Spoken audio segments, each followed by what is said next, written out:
Greetings, Opals Libraries. In this short tutorial, I'm going to use February 2024 Black History Month to show you how you can edit your Opals portal homepage to reflect different times of the year or just general editing. If you need assistance, be happy to schedule a Zoom. Please call 877-331-1022 and ask for tech support, or email support@opalsinfo.net, and we're glad to set up a Zoom and send other clips as you like. This will be just a short version of editing your home page. So to start, I'm logged in with full rights. I'm going to click the pencil on the far right there. Now I'm in the editor. I know I'm in the editor because I'm seeing various tools. I'm seeing change and remove. Let's say, for example, you'd like to change the logo. On your desktop, on your computer, have a folder with different images you'd like to use, and then you would click Change, browse to your folder. I'm going to put up a new image. I'll choose this image, click Open, and now click OK, and the new image is now reflected. Let's say you want to change the logo or the colors here. You just simply click the text box. You can change the font, you can change the size, you can have a shadow, or you could even change the color, something like that, and change the color, or type in something new altogether. Okay, just going to keep that back to red and then click Done. The same thing with the second line of text.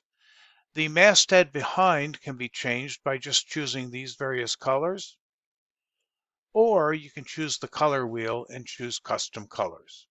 So that's a little bit about the top. I think I'll go back to this, and I'm going to make my Opals library white. Nope, actually I'm going to keep that and go to the green. There we go. All right, it's very similar, the center of your page. You can start by typing, and maybe you'd like to center everything, so you would click Center and start typing. I'm going to highlight this just to show that you can change the font family. You can change the font size. You can bold or unbold. So let me just show you that. I can bold. There's unbolding and bolding. I can italicize, justify left, center, etc. I could even put a link. So if I wanted a link here, I could click this picture, choose the link, and put in the URL. I usually put click image to access resource. And anytime I have a link underneath or embedded into a picture, I always have it go to a new window so that the user of the library's page, the library page is up, and when they click the link or the picture, it opens to a new tab, makes it an easier viewing experience for your users. So that's a little bit about the center of the page. Now if we look at the tabs, we have a bunch of tabs here. Black History Month. This is a topic wall that puts together all the titles in my library on this particular month's Black History Month. Could be just any other month, any other holiday time, or during the year. Many folks will have graphic novels or science books or environment book, whatever it is. Topic wall displays items to your users of the library. They can point to them, they can click, they can see summaries, content notes, all sorts of things. Topic walls are nice to show your collection. This is a Black History Month resource. I've added a short little film here. We just click Done, of Frederick Douglass. Here, this image takes your users to National Geographic's information on Black History Month. And here I have another short video from PBS on Black History Month. Again, I can show you more in a Zoom, but just in this short clip, just to show you the possibilities. Okay, so we've looked at the topic wall, the resources. Let me show you how you can have a tab, a private tab that only you'll see while you're working on things. Or maybe you'd like a private tab all year long to keep notes to yourself and staff. Once you go into the editor, click the plus sign. I am going to put up Librarian Work tab. Maybe I'm just working on new ideas. Okay, I want 3 columns. I don't want everyone to see it. I'm unclicking all. I only want library staff to see it. I'll put a color on the tab and OK. So now I have librarian work tab. I could choose the free text box.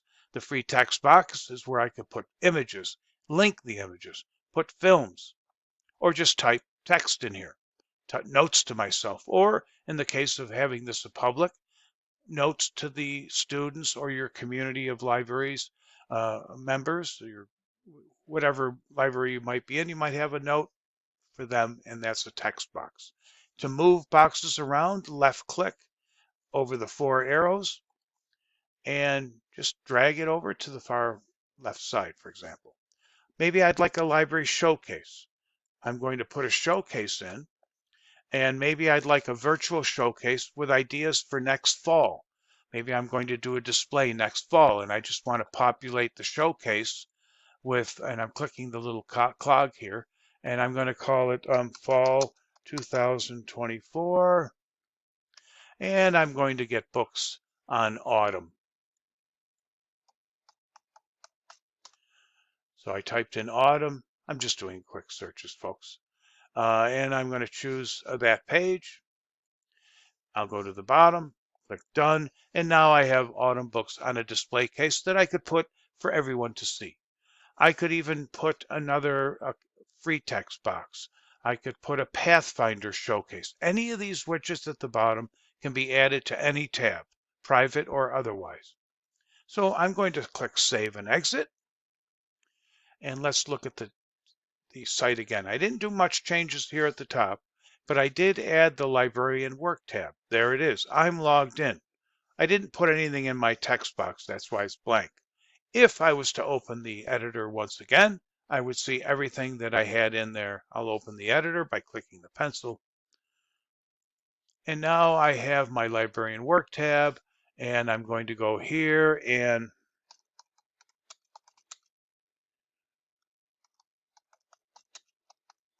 notes to myself, ideas for spring 2024. I want this in comic. I want it in 24, and I'm going to bold it and make it red. Okay. Now I'm going to save and exit.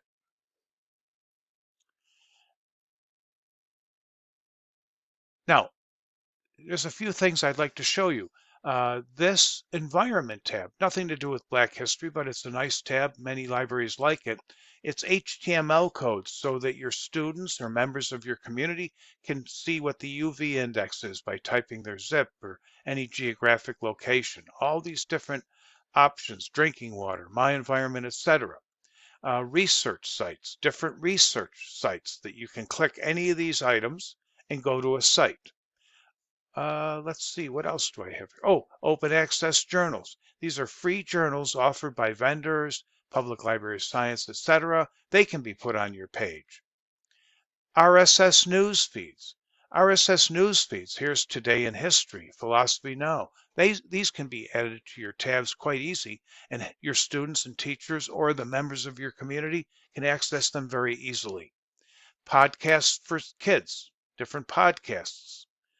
Let's see, what else we have? Open access books, free ebooks.